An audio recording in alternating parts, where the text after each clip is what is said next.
Welcome back to the Neo Marketing Podcast. I'm Pritch Pritchard, and joining me today is Kyle Golding. Right, we're both of the Golding Group. I teach at the University of Oklahoma, and I'm back. He's back. Pritch has been in Europe, Italy specifically, teaching PR all semester, and now we're going to talk about it on the Neo Marketing Podcast.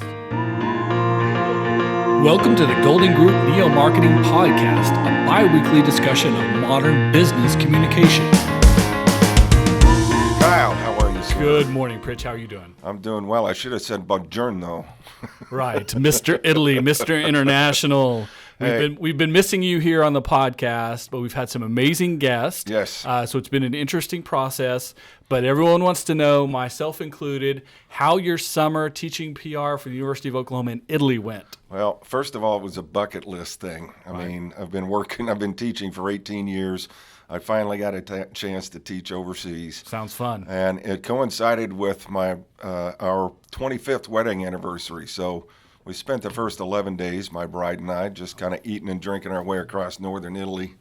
And then Arezzo for the last 3 weeks, teaching a Gaylord 360 class. The concept of that class is all of our majors in Gaylord College participate: journalism, professional writing, creative media production, public relations, advertising. All the good stuff. All the good stuff. And so they put together a mini campaign for Il Palazzo, a winery just outside of Arezzo. Well, what better place to go to figure out how to market and do PR for a winery than the birthplace of it all. Birthplace of it all. So a true international affair. Indeed. Tell us about what the satellite campus for the University of Oklahoma is, as far as like literally the buildings, like what it's like there, and specifically where it was and how it felt to be teaching there. Well, Arezzo is between Florence and Rome, in Tuscany, and we've got a couple of buildings there. An annex, which is directly downtown, right at one of the central piazzas, and then we have an old monastery that was converted to dormitories and classrooms. That sounds interesting. Yeah, it was pretty cool. It's up at the top of the hill, though. It's a little hoof. You definitely get your cardio going back and forth. Well, that's how the Europeans do it, right? Absolutely. A lot of walking, a lot of wine, a little cheese, a little bit of this, that, and the other. Exactly. Because like you weren't exactly in Rome, but when in Rome, right? Right, exactly. When in Italy, Right. Exactly. No, but it was great. It was an international experience that I think changed the lives of many of our students who'd never been out of the United States. It's interesting. There are some first world problems that come along with that. My Wi-Fi didn't work, right? So we get so spoiled with everything that we've got here. But the pace of life is different there. Right. There's a zest for it. There's a more relaxed. Nobody tends to get uptight about much of anything. So it was good for them to see that side of things too. So in my past experiences, not just doing what I do now, but of course I used to be in the music business back in the 90s. Mm-hmm. So I traveled extensively all over the world. I find travel and international relations, literally just meeting people from other countries and ingraining yourself in their culture, to be one of the most educational things ever, right? So absolutely. How much of that process is not only the reason the class exists there, but for your wanting to be there as well? I had the opportunity to be stationed in Italy early in my naval career. Right. So what pleased me the most is that much of the Italian I learned in the early 80s came back to me. So like riding a bicycle. Like riding a bicycle, a little bit, absolutely. But no, the people are great. It's kind of like here in Oklahoma, you've got a lot of good people that would give you the shirt off their back. Right. But yes, indeed, it is all about relationships. So got a chance to meet with, of course, with the owner of the winery that we were doing the project for. He showed us around the fields. We shot some video that became part of the final presentation. So that group in particular got a chance to really get up close and personal with the Italian culture. So winemaking it's a very traditional art form, right? It's an art form, it's a science, it's the combination of the two, and then you add business on top of it. Right. It can be an interesting career path for a person. Often many people are sort of born into it or Right. have a lifelong pursuit, right? But traditional industries like that often have a hard time with just very modern marketing. And now it's in a foreign country, you have to translate all that as well. Right. So what was interesting and what things did you guys learn and talk about and discuss about things that winemakers and kind of traditional the old world, right, are trying to do to market and do publicity and get attention for their wineries versus what we think of as modern marketing? Right. Well, first of all, they are coming into and pushing the boundaries of modern winemaking. All right. It's not feet in a barrel squishing grapes. Right. They finish them in stainless steel vats, Right.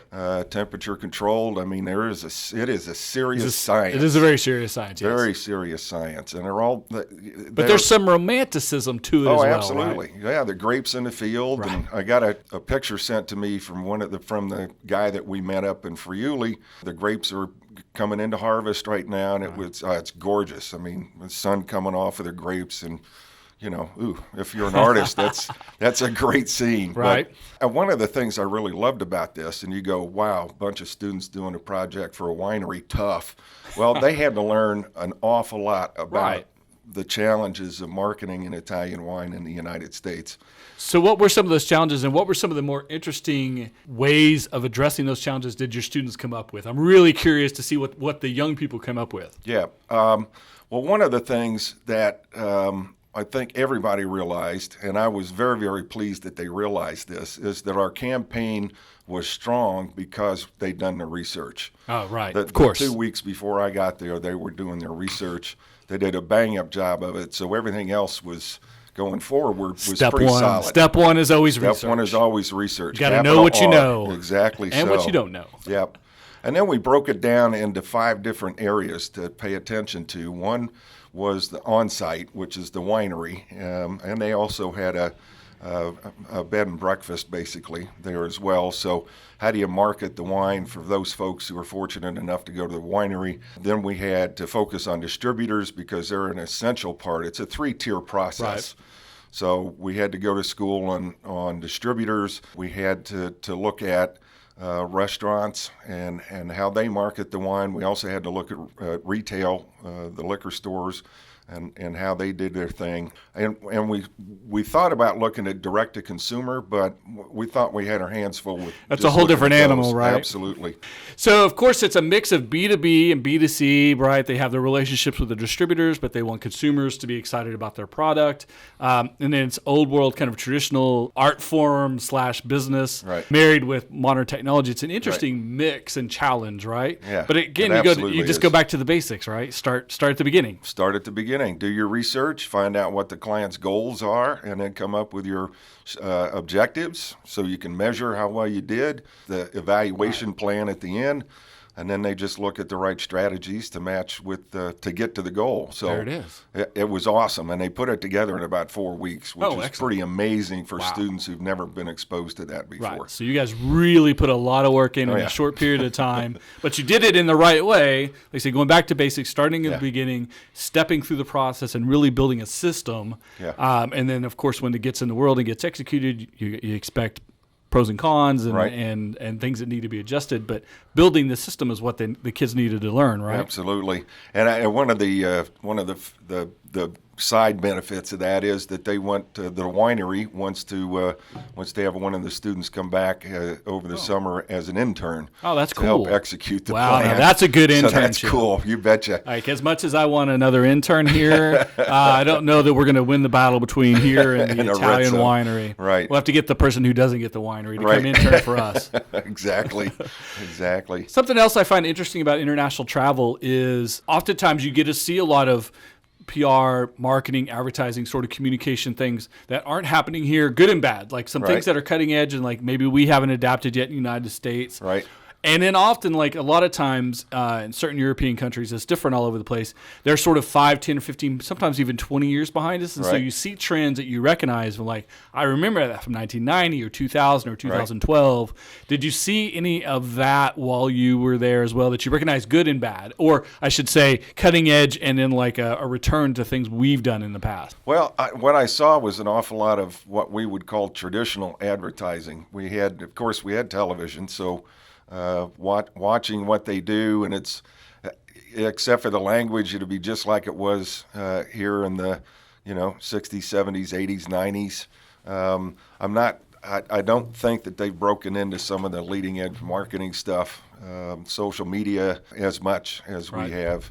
Do you think that has more to do with lifestyle than technology? Yeah, I think so. They've got the technology. In fact, in many ways, they whoop the heck out of us in terms of use of social, personal use of social for sure. So I think it's just a matter of time. But yeah, it was recognizable as kind of your standard advertising approach. Right on. And was there anything you found nostalgic that you were like, oh man, that reminds me, it gives me a nice warm feeling of some great things that we used to do back in the day? The food, of course. Oh, wow, of course. It was so awesome.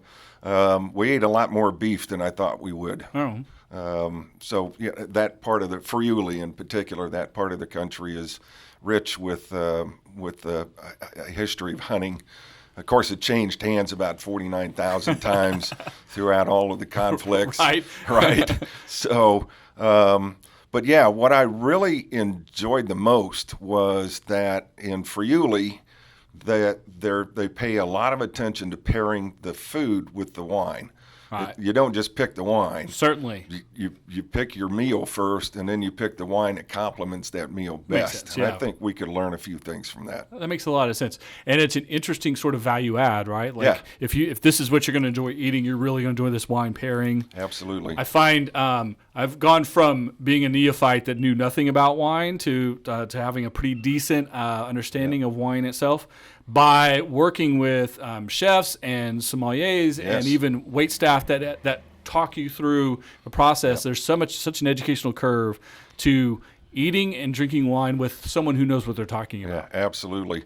And I think you enjoy the wine better, you enjoy the food better if they are specifically paired together. And so I think that one of the things that the students put in their campaign that I think will differentiate it and put them a step ahead is that pairing. So in the retail, you've got your shelf talkers, but focusing on what foods this goes with, Right. And having that information available in an informative package for distributors and retailers and restaurateurs. And we see some of that, but we don't see an awful lot of it. Most of the time, it's you sit down at the table and you go, okay, I'm going to have this, and no, I like Riesling, but Right. it doesn't match. Right. I do it all the time. It's terrible, but because I like Riesling. But yeah, if you're really going to enjoy the experience of dining, Sure. fine dining, then understanding how the two the food and the wine interact Right. is really going to make that a more enjoyable meal. Of course. So you were halfway around the world. Yep.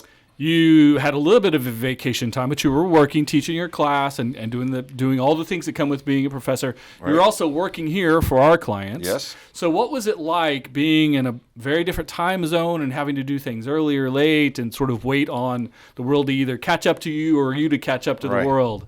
Well, it was a whole different deal this time than it was in the 80s when I lived there, Right. because technology is Thank goodness. has advanced so far.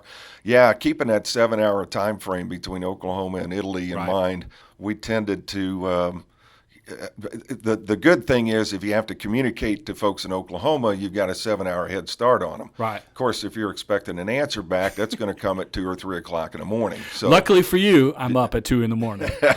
exactly. But yeah, just keeping that in mind, it makes it a little bit challenging. The beauty of technology, though, right, is Absolutely. we can work from anywhere in the world and still get Absolutely. things done. Absolutely. That's an amazing thing about business today is Yep. the limitations of physicality and geography can be melted away. Oh, you bet. So that you bet. can do amazing promotional work in the United States for a winery that's in Italy while you're actually in Italy, in enjoying Italy. the countryside. Yeah, exactly.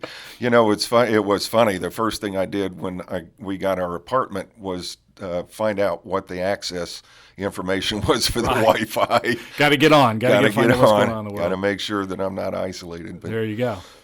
Well, we have been anticipating this conversation all summer, having different guests on the show. We always talk about Pritch is gone, and we're super excited to come back. We'll try to sprinkle in some more stories from Italy as we do future podcasts going into here. Now we're in the third quarter, into the fourth quarter of this year. The year's gone so fast. It's crazy. It's going fast, but I like it. Yeah. Yeah. So we're happy to have you back. Thanks, man. Glad to be Pritch back on for the next foreseeable future. We might sprinkle some guests in here and there, but for now we're back to the regular format of the New Marketing Podcast. You guys, make sure if you enjoy this episode or any of the episodes, make sure that you hit that subscribe button on iTunes, on YouTube, on Spreaker, anywhere else that you find us. There's a bunch of places to find the podcast itself, but hit subscribe. We would appreciate that. Get a notification every time we do a show. We do 2 a month, and we'll try to keep you updated not only on interesting stories like we heard today, but of course the latest in marketing, advertising, public relations, and overall communications for business and nonprofits. And don't forget to follow us on social media. That's right. Amen. We're on all the platforms. You All can of them. find us. So for this week, for this episode, we're happy that you're back, Pritch. Thanks. We're super excited to hear these interesting things that came out of working with the students across the globe, and we'll see how things work out in the future. Maybe we'll have some Italian wine on here. We'll have some stories. It's entirely possible. Right, we'll have some really interesting stories after a couple of bottles of wine instead of some coffee. Maybe in the we'll morning. broadcast from Italy too someday. Maybe Who we'll knows? live stream from Italy. What do you think about that? Until next time, you guys. Good luck. Ciao.